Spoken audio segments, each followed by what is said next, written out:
Wonderful afternoon, everyone. Welcome to another EDJ Open House Tour for this week. Today, guys, we're checking out the single house and lot. Specs of this home: lot area is 150 square meter, floor area is 300 square meter, 5 bedrooms, 5 toilet and bath, and 1 car carport. Before we start our tour, please like and follow EDJ Facebook page, Reel, TikTok, Instagram, as well my EDJ YouTube channel. So you'll be notified every time we drop a video. Now, guys, let's start our open house tour. This house is consists of 3-story single house and lot.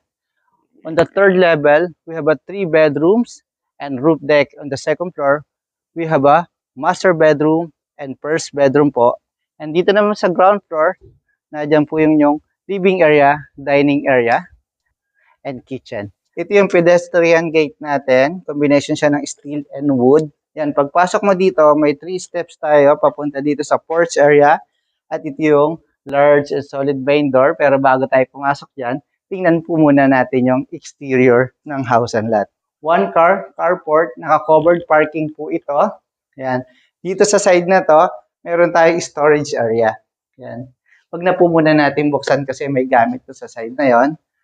Tapos, ito yung 3 steps papunta dito sa inyong porch area and large and solid main door na na-mention ko kanina.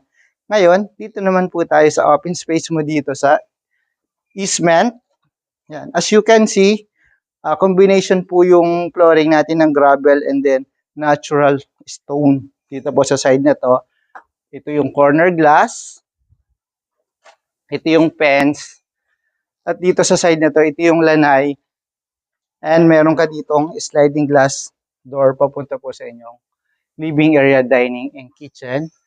At yung side na yon, meron tayong gate with combination of steel and wood. Papunta po yung dun sa inyong service area. Ngayon, balik tayo sa porch area natin at solid large main door.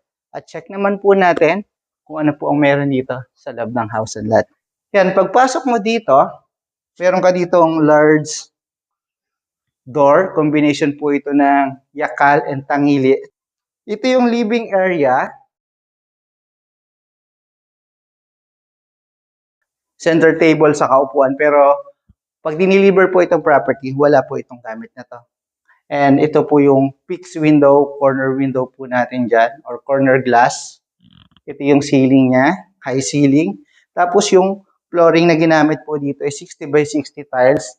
Ito yung staircase going up to your second floor. Pero bago tayo pumunta doon, ikutin po muna natin itong side na to.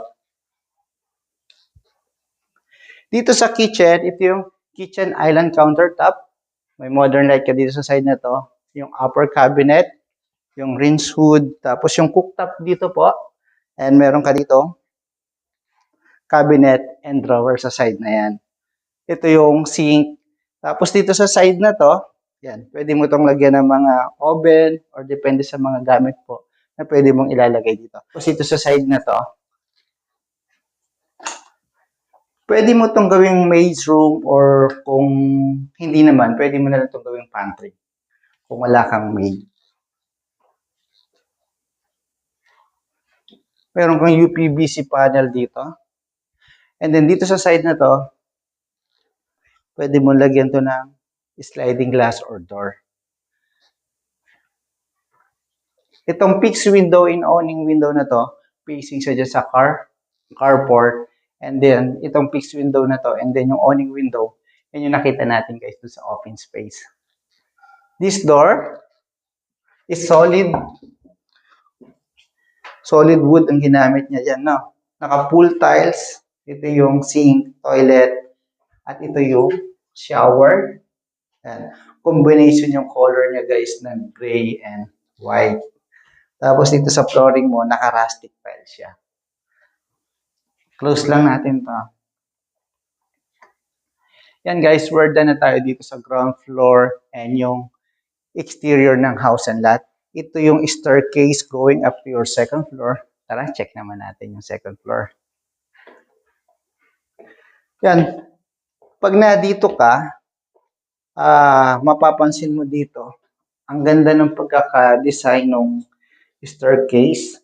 Solid yung handrail mo dito, tapos naka-glass, panel glass. And yung steps mo dito, naka-baby steps. Solid wood yung ginamit niya dito. Actually, is Anara. And yan, welcome po dito sa second floor ng house and lot na to. Bali dito sa second floor, meron tayong 2 bedrooms and 2 toilet and bathroom. Tapos na dito rin po yung master bedroom. Pero check po muna natin yung first bedroom. Itong first bedroom po, hindi na po muna natin ito papasukin. Kasi po, marami pong gamit pa dito yung may-ari po nito. Ha? And meron din po itong toilet and bath itong room na to. Yan. Next natin, ito pong master bedroom. Ang isa sa pinakang gusto ko, pero actually ang dami kong gusto dito mga picture ng house and lot. Dito sa mga door niya na mga ginamit, mga solid hardwood yung ginamit nila na may mga magagandang design. Yan guys, welcome dito sa master bedroom. Sa master bedroom, this side, papansin mo meron tayong mga awning windows and large fixed windows. Facing po ito dito sa inyo, playground. And dito sa subdivisions na ito po is along Marcos Highway po ito. Isa sa pinakang magandang selling point itong property, yan po, ang ganda po ng open space niya dyan kasi tapat niya po is playground. Wala na po kayo. Or park, yan, thank you. Then meron kang sliding glass window. Powder coated ang ginamit and meron ka ng grills or ano to, screen. Yan, screen po. Dito sa master bedroom, ito yung design mo po dito sa inyong bed. At again, paalala ko lang po, yung makikita nyo po mga gamit dito ng mga woods or mga furnitures is hindi po kasama po sa selling price. And itong side na to, ito yung walk-in closet and toilet and bathroom. So walk-in closet and toilet and bathroom, yan. Naka-glass po siya. At dito naman po sa side na to, ito yung sink. Sa sink mo, naka-posi. And yung toilet. Tapos yung shower. Naka-full tiles. Yan. And then sa flooring mo, naka-rustic tiles siya. Ngayon, tapos na po tayo dito sa master bedroom. At nakita na rin po natin yung first bedroom. Continue po tayo sa third floor at check po natin yung 3 bedrooms sa yung balcony. Let's go.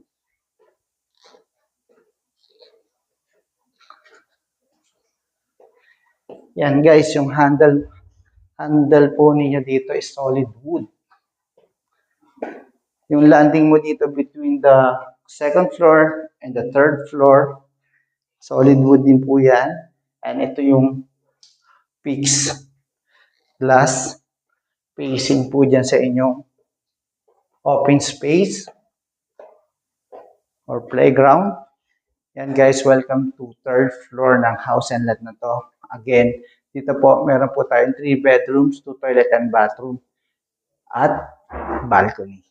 Una po, i-check muna natin ito. Dito sa bedroom na to. Yan, dito sa bedroom or bedroom 3, awning window. Tapos meron ka ditong balcony. Yan. Pag nandito ka ang aliwalas, tahimik, kaya may mga maririnig ka pang huni ng mga ibon. Mapuno yung harap mo, greenery. Yan. Close na natin ito. Ikot ka dito. Next natin dito is to toilet and bathroom. Yan guys, dito sa toilet and bathroom, shared po siya nung bedroom 4. Yan. Ito yung toilet, shower, tapos naka full tiles. Ngayon, dito na tayo dumaan para puntahan natin tong bedroom 4. Yan. Sa bedroom 4, ito po yung lawak niya. Location niya is sa likod ng house and lot, yung facing niya. Ito naman yung bedroom 5. Yan, dito sa bedroom 5, yung fixed window mo, awning window, itong side na to, yan, ayan po yung likod ng house and lot mo dito. At ito naman yung left easement ng house and lot. Toilet and bathroom. Yan. May bidet po si same design siya nung ibang bedroom. Saka yung materials. Saka full tiles naman. Labas tayo, balik tayo dito sa landing. Yun kaya sa paglabas mo ng bedroom, kita mo yung fixed window natin. Kita mo yung park. Maraming puno and then maaliwala sa katahimik. Itong pinto na to, glass. Dito tayo sa third floor, ito yung balcony. Bali, dalawa yung balcony. Yung isa ito dun sa bedroom 3. Tapos dito naman po yung common balcony. Pag nandito ka, yan kita mo yung park. Again, mapuno sa kamaliwalas. Yan guys, we're done po ang ating open house tour. Dito po sa house and lot sa Antipolo City. This subdivision is along Marcos Highway. Lot area is 150 square meter. Floor area is 300 square meter. 5 bedrooms, 5 toilet and bath. 1 maid's room, 1 car, carport. Beautiful or gorgeous kitchen. At maganda yung open space po. Itong house and lot. Tapos tapat ka pa po ng playground.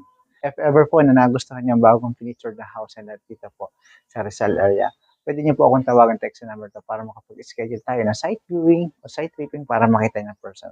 And please don't forget to like, subscribe, and hit the bell button for notification para lagi po kayong updated sa mga bagong pinifeatured na property dito po sa Metro Manila and Rizal area. Again, this is Delbert Halos, helping you find a home that's meant for you.